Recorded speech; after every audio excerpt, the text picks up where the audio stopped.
There is little doubt that the weather can dramatically affect our mood. Many of us will have happy memories of time spent relaxing in a park on a bright and sunny day with the smell of freshly cut grass and the reassuring warmth of the sun on our skin. We can all remember a time we've ended up miserable and annoyed after getting soaked to the skin just trying to get to work on a grey and rainy day when we would much rather be dry and cosy on the sofa at home. But some extremes of climate and geography can have a far more dramatic impact on our physical and mental well-being than the occasional day of bad weather. Few of us can even imagine what it is like to live in shadow, not seeing the sun outside our window for nearly 6 months every year. But this is the reality of living in the small town of Rjukan in the Telemark district of Norway. For Rjukan, the problem is not simply its climate, although the average temperature in the winter rarely exceeds -5 degrees Celsius, with fewer than 6 hours of sunlight a day in mid-December. It is the result of the town's geography.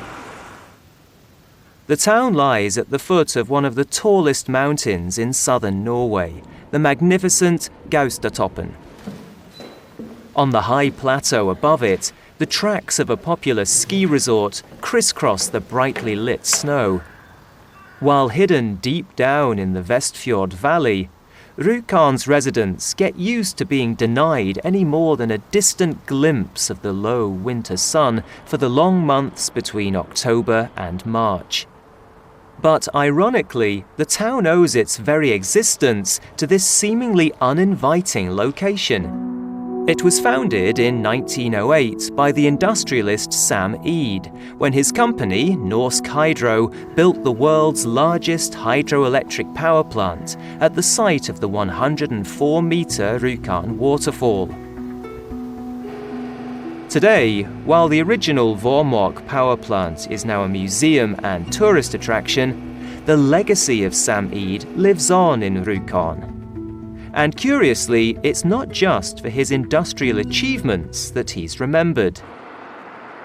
Eade understood the toll that living in the shadows for 6 months of the year had on the people of Rjukan. As early as 1913, he came up with the idea of using mirrors on the mountaintops to reflect sun down into the town. But he had neither the resources nor the technology to put this plan into action.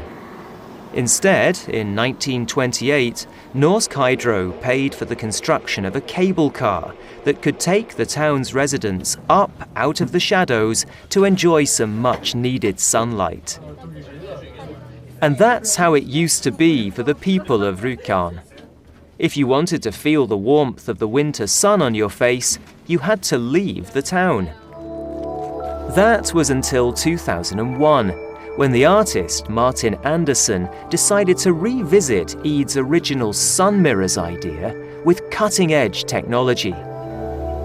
12 years later, 3 17-square-meter glass mirrors finally sat on the mountainside high above the town.